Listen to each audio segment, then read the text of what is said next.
Narinig mo na ba ang IHIS? Ang puwersang militar ng Iran na ito ay isa sa pinakamalaking banta sa gitnang silangan at higit pa. Ang Islamic Revolutionary Guard Corps ay hindi itinayo upang ipagtanggol ang Iran. Itinayo ito upang protektahan ang isang rehimen at i-export ang kapangyarihan nito sa pamamagitan ng takot at karahasan. Ang ACISO ay hindi sumasagot sa Pangulo ng Iran. Direkta itong nag-uulat sa kataas-taasang pinuno na si Ali Khamenei at kumikilos bilang kanyang pribadong hukbo. Ang ACISO ay namumuno sa mahigit 100,000 tropa. Nagpapatakbo ito ng sarili nitong Navy, Air Force at missile program, ganap na hiwalay sa regular na hukbo ng Iran. Mayroon itong ground forces sa bawat probinsya at mayroon pa itong cyber command na mag-espiya, mag-hack at magpakalat ng propaganda online.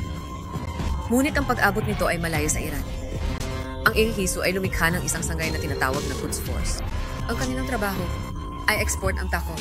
Mula Gaza hanggang Lebanon, Syria hanggang Iraq at Yemen, ang Quds Force ay nagsasanay, nag-armas, at nagpopondo sa mga teroristang grupo tulad ng Hezbollah, Hamas, Houthis, at maging ang mga operatiba sa Latin America at Europe. Naugnay sila sa mga nakamamatay na pambobomba, pagkakasangkot sa massacre noong Oktubre 7, mga pagtatangka sa pagpatay, at pagkidnap sa buong mundo. Saan man nais ng Iran ang impluensya, ang Quds Force ay nagpapakita. Sa bahay, ang IRISO ay takot. Hinokontrol nito ang ekonomiya ng Iran, naghahanda ng mga halalan at pipigilan ang hindi pagsang-ayon. At sa likod ng mga eksena, naging sentro ito sa programang nuklear ng Iran.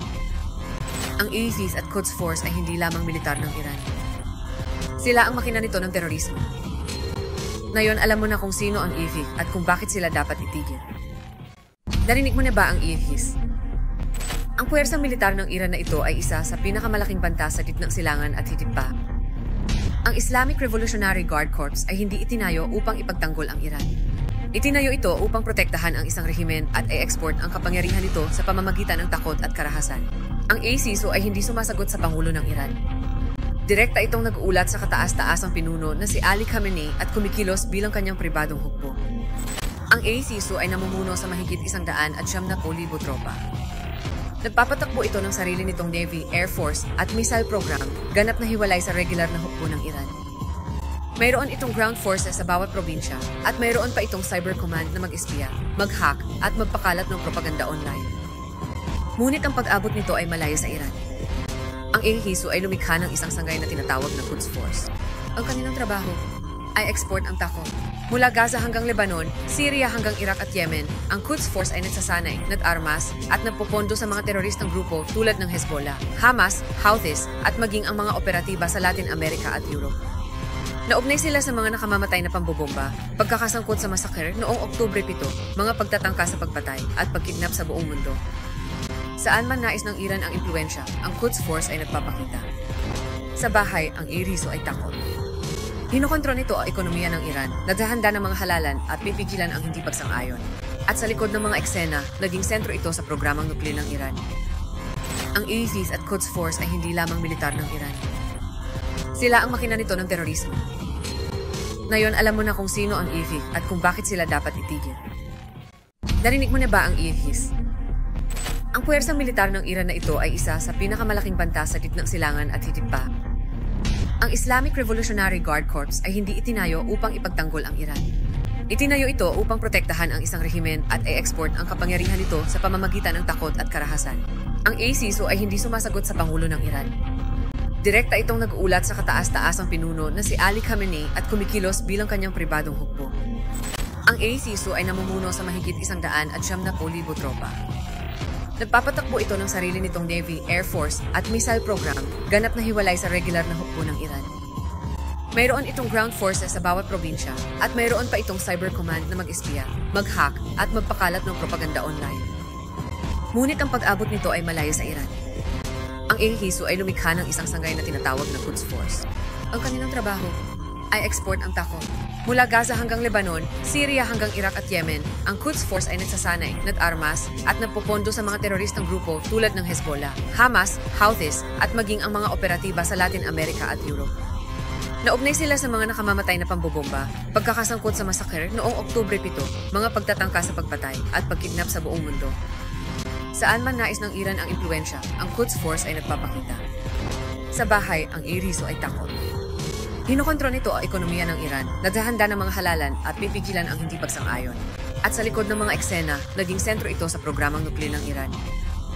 Ang ISIS at Quds Force ay hindi lamang militar ng Iran. Sila ang makina nito ng terorismo. Ngayon, alam mo na kung sino ang ISIS at kung bakit sila dapat itigil. Narinig mo na ba ang ISIS? Ang puwersang militar ng Iran na ito ay isa sa pinakamalaking banta sa gitnang silangan at higit pa. Ang Islamic Revolutionary Guard Corps ay hindi itinayo upang ipagtanggol ang Iran.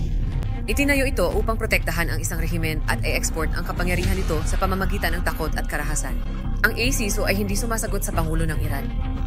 Direkta itong nag-uulat sa kataas-taasang pinuno na si Ali Khamenei at kumikilos bilang kanyang pribadong hukbo. Ang ACSO ay namumuno sa mahigit 100,000 tropa. Nagpapatakbo ito ng sarili nitong Navy, Air Force at missile program, ganap na hiwalay sa regular na hukbo ng Iran.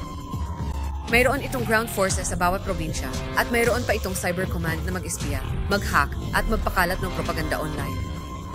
Ngunit ang pag-abot nito ay malayo sa Iran. Ang ACSO ay lumikha ng isang sangay na tinatawag na Quds Force. Ang kanilang trabaho ay export ang tako. Mula Gaza hanggang Lebanon, Syria hanggang Iraq at Yemen, ang Quds Force ay nagsasanay, nag-armas at nagpopondo sa mga teroristang grupo tulad ng Hezbollah, Hamas, Houthis at maging ang mga operatiba sa Latin America at Europe. Naugnay sila sa mga nakamamatay na pambobomba, pagkakasangkot sa masakher noong Oktubre 7, mga pagtatangka sa pagpatay at pagkidnap sa buong mundo. Saan man nais ng Iran ang impluensya, ang Quds Force ay nagpapakita. Sa bahay, ang IRISO ay takot. Hinokontrol nito ang ekonomiya ng Iran, naghahanda ng mga halalan at pipigilan ang hindi pagsang-ayon. At sa likod ng mga eksena, naging sentro ito sa programang nuklear ng Iran. Ang ISIS at Quds Force ay hindi lamang militar ng Iran. Sila ang makina nito ng terorismo. Ngayon, alam mo na kung sino ang ISIS at kung bakit sila dapat itigil. Narinig mo na ba ang ISIS?